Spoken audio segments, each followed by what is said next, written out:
PT está se destruindo internamente. E ao fim do governo Lula irá ser uma mera centelha do que já foi. Uma mera chama de algo que já foi um incêndio.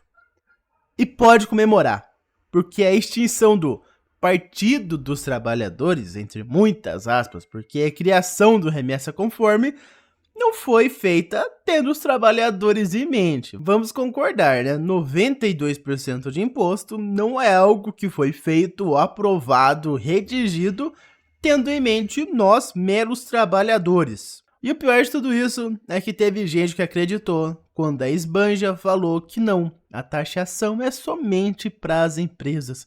O trabalhador não vai sentir impacto nenhum, não vai ter nenhuma mudança no preço para você, trabalhador. Como se a empresa não fosse repassar o prejuízo que ela iria ter, né? A única diferença é que quem está cobrando agora é o país e não a empresa. De duas uma, ou eles cobraram por si mesmos, ou o preço de basicamente tudo iria disparar numa velocidade ridícula.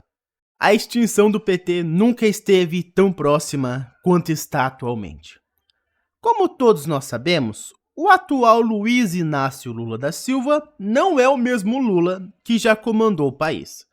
Políticos de diversos espectros, direita, esquerda, centrão, comunista, socialista, todos comentam como ele não é mais o mesmo.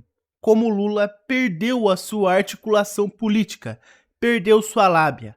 Como ele já não consegue captar tantos apoiadores como já captou alguns anos atrás.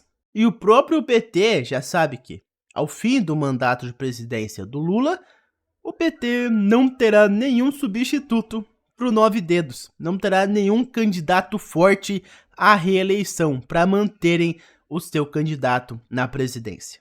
Agora, vamos ao vídeo, ao ver Kim Kataguiri comentando mais sobre tudo isso, com mais detalhes, comentando sobre como o PT está ruindo. Uma excelente notícia, né? Mais uma vez, em mais uma pesquisa, dessa vez a pesquisa da Genial Quest, a popularidade do governo Lula despenca, né? Lembrando, já gravei um vídeo falando aqui sobre isso, das brigas internas gigantescas que o PT tá tendo, porque sabe que pós-Lula a sobrevivência do PT vai ficar muito difícil, né? E isso porque não há nenhuma alternativa de poder, né, em relação ao Lula, né? Tem vários outros nomes que disputam dentro do PT e se matam para ser o sucessor do Lula.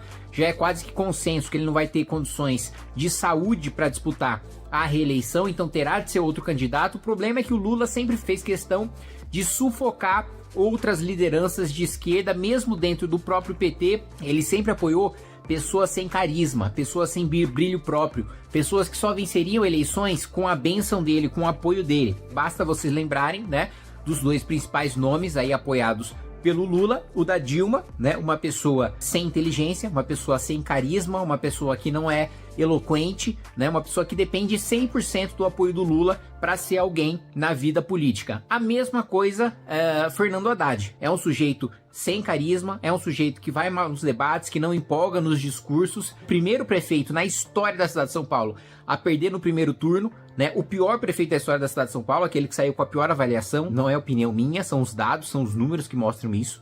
Perdeu a reeleição para a prefeitura do estado de São Paulo, perdeu o governo do estado de São Paulo, perdeu a presidência da República, ou seja, depois que ele passou pelo poder executivo, como colocado como um poste, né, do Lula na prefeitura de São Paulo, que é um palanque importante, aliás, lembrando, a próxima arena política, né, a nossa próxima disputa política, a principal disputa política do ano que vem vai ser a prefeitura da cidade de São Paulo. É ela que vai ser o termômetro que vai dar a base para saber quem é que vai sair com vantagem para as eleições de 2026. Se vai ser a direita ou se vai ser a esquerda. Então, eu sou pré-candidato a prefeito na cidade de São Paulo justamente para impedir que essa catástrofe chamada Guilherme Boulos destrua a nossa cidade e para fazer frente a essa coalizão do PT que busca, né, ter em Guilherme Boulos a principal vitória do PT nas eleições do ano que vem. Lembrando que hoje o PT não governa nenhuma capital, a maior parte das cidades que o PT governa são cidades com menos de 100 mil habitantes e não há perspectivas do PT, né, governar nenhuma capital nem após as eleições do ano que vem, mesmo o Lula sendo presidente da República e tendo a máquina do governo federal à sua disposição. A única surpresa positiva para o PT será se Boulos vencer vencer as eleições na cidade de São Paulo? A gente sabe, o estado de São Paulo, ele é um estado mais direitista, mas a cidade de São Paulo é a mais esquerdista das cidades do estado de São Paulo. Por incrível que pareça, diferente do que acontece em outras regiões do país, o interior de São Paulo, ele é mais conservador, ele é mais de direita, mas a cidade de São Paulo, ela tem uma tendência, quando comparada com outras cidades do estado de São Paulo, é uma cidade mais esquerdista. Agora, ela não é uma cidade esquerdista, né? Ela é mais esquerdista do que as cidades do interior de São Paulo, mas ela não é uma cidade esquerdista. Ela é uma cidade que tem a maior parte dos eleitores que não são nem de direita nem de esquerda, né? Que vão flutuando de acordo com os candidatos do momento, mas é, né, a única cidade em que você tem tantas chances assim no estado de São Paulo para a esquerda vencer as eleições. Vamos lembrar, São Paulo já elegeu a Marta, São Paulo já elegeu a Erundina, São Paulo já elegeu a Haddad. Ao mesmo tempo, São Paulo já elegeu vários tucanos que estavam no polo oposto ao PT, justamente por causa do antipetismo. Exemplo disso, João Dória, que venceu no primeiro turno, né, contra Haddad, que estava sentado na cadeira, que estava com a máquina na mão e ainda assim perdeu no primeiro turno, demonstrando que a cidade de São Paulo é cíclica, né? Ela elege, sim, muitas vezes candidatos de esquerda, mas também muitas vezes elege pessoas que fazem o enfrentamento à esquerda, né? Outra das razões pelas quais o Boulos está em primeiro, né, é porque em 2020 ele foi pro segundo turno, né? Então ele se tornou conhecido pela cidade inteira. Coisa que nem o próprio prefeito de São Paulo hoje é conhecido pela cidade, né? O Boulos é mais conhecido do que o atual prefeito da cidade de São Paulo, porque o atual prefeito da cidade de São Paulo, ele nunca disputou uma eleição majoritária. Mesmo sendo o prefeito da capital hoje no poder, não conseguiu ganhar visibilidade suficiente que um prefeito qualquer ganharia, né? Tamanha a sua falta de habilidade, tamanha a sua incompetência, e ainda tem gente que coloca esperança, que coloca fichas, né, no atual prefeito para derrotar o Guilherme Boulos. Então toda essa conjunção de fatores faz com que o Boulos esteja hoje sim em primeiro lugar na cidade de São Paulo, mas a gente sabe que é só pesquisa eleitoral um ano antes, né, pouco menos de um ano antes das eleições, tem muita água para rolar, tem muita coisa para acontecer, principalmente durante a campanha. Mas o ponto positivo é, essa última pesquisa da Genial Quest mostra mais uma queda de popularidade do governo Lula.